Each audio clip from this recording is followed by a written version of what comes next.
AdProbe is an innovative new approach to advertising pre-testing and tracking. It incorporates the latest thinking in advertising effectiveness developed over the last 15 years, and it provides our clients with new insights on how their advertising is working. I'd like to take you through a recent case study. It's probably an advert you're familiar with. It's for mobile phone operator 3. Socks the Shetland pony has become a bit of a sensation recently and has been viewed over 7 million times on YouTube. But how does this advert work? We'll take a closer look at what makes this advert better or worse than other advertising. We have over 50 key advertising metrics we measure, but today we'll take a look at just a few of them. As we can see from this chart, the advertising is highly involving. 92% of consumers claim to have watched it intently or watched it with some interest.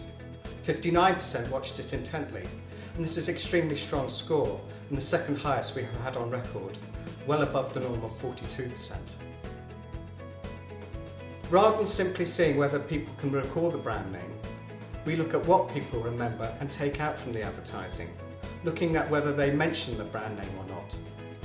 As we can see here, very few, in fact only 16%, mention the brand name, well below our norms.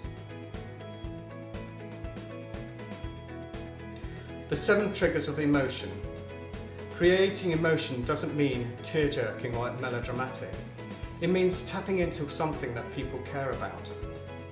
The first is power, which is about authority, strength and control. Then there's passion, which is desire, love and even humour. Prestige is about gaining respect or status.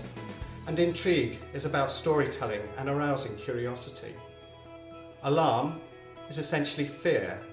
And creativity is originality and newness, whilst the final one, reassurance, is mostly about safety needs and comfort. Some learnings to date. It's not possible to be rated highly on all 7 triggers. Typically, we expect to see 1 or 2 dominant triggers. These are referred to as the primary and secondary triggers.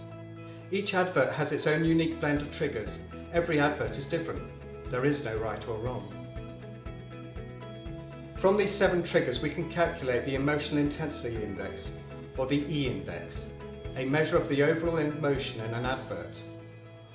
As we can see from this chart here, one of the key findings is that we've found that there's a very strong relationship between the E index and purchase intentions.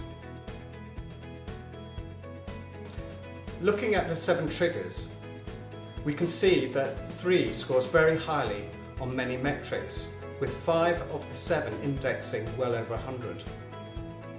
The primary trigger here is creativity, demonstrating that the advert is seen as clever and original.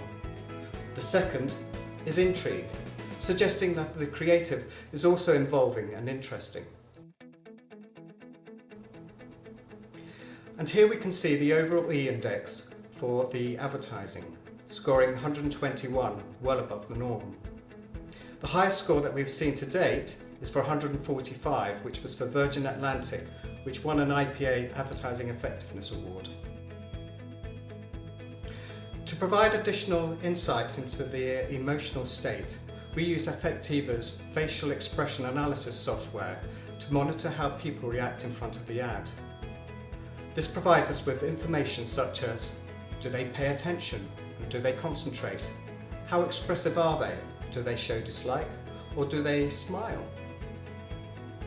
This is a trace showing the overall valence, a combination of both the positive and negative expressions.